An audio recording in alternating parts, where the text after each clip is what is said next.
The spotlight today is on HS2.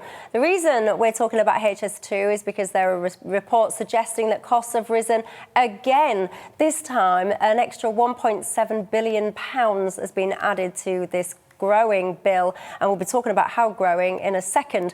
But just to remind you, the original price for HS2 was rumoured to be around £33 billion. It's now gone up to over £106 billion, which you have to ask yourself, at what point, or is there a point that this project becomes just literally unviable? I'm delighted to be joined in the studio by John O'Connell. He's the Chief Exec of the Taxpayers Alliance. You've even got yourself a GB News water bottle there. Yeah, it's very impressive. Now, yeah. It's only your second time in and you've got yourself a water bottle. I don't know how you've done that. You obviously mingle with the right people. Right. Listen, John, HS2 has gone on for so long that most people have probably even forgot what it is now. Can we just start by rewinding and a brief recap of what HS2 was originally intended to do? So briefly, if you will. It's a high-speed line that runs from London Euston up to Birmingham and then branches off to go up to Manchester. It's designed to bring down journey times from London to Birmingham and then up to Manchester. So, you know, new technology, all of this kind of stuff, but it was built on a very flawed business case to start with. So the 30 billion figure you mentioned was never going to wash. We knew it was going to increase, but now we're already at 106 billion. And that's probably not the end of it. Now, life has changed, hasn't it, thanks to a certain COVID pandemic. So the HS2 was all about high-speed connections into major city hubs, actually.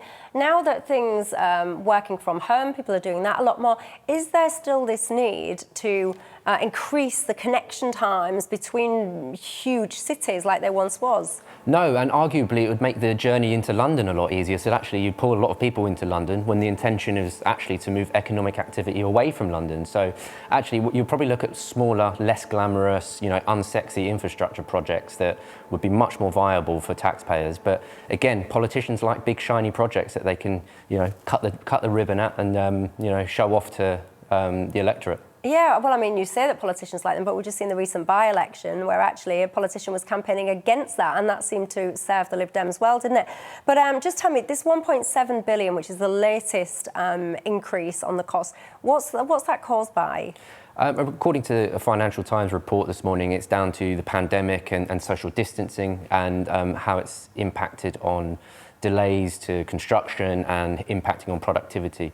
That's on top of an 800 million increase that was announced in October of last year. So, you know, every single time we hear about HS2, the cost has gone up again. But why is this accepted? Because I know my experience, business experience in the private sector, if we had a huge programme of work and, you know, there was slippage once, twice, 3 times, and you ended up with a situation where your budget was originally, or your expected cost was 33 billion, and now you're over, what, 3, coming up to not far off 4 times that. How, I just don't imagine you getting away with that repeatedly in the private sector. How does this become passable in the public sector like this? It's a really interesting question, and you touched on it earlier about, you know, in the private sector, there's a much more decisive nature whereby if a project isn't working, you cut your losses. In the public sector, it seems if you've already spent some money, you may as well just do the project anyway. Whereas in the private sector, you're much more brutal about saying this project isn't working, let's cut our losses, and you take the sunk cost. Yeah, and before, my last question to you before I give the right reply to HS2, you've highlighted over £3 million of wastage, what you're saying on expenses. What's that about?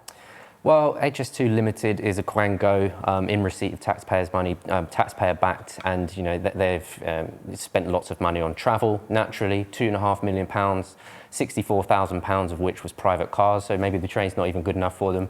You know, it's just this classic case of using other people's money to make your life easier. And you know, if HS2 does go ahead, what we'd be saying is that it cannot go any further than 106 billion. The cost cannot be allowed to just increase exponentially with little to no explanation as to why. So you're saying that is it now? This is the 106, that's it, it's pushed you Preferably, I'd like to see it scrapped and let's cut our losses. But you know, if it does go ahead, then let's make sure that it goes anywhere near north of 106 billion, which is astronomical to start with.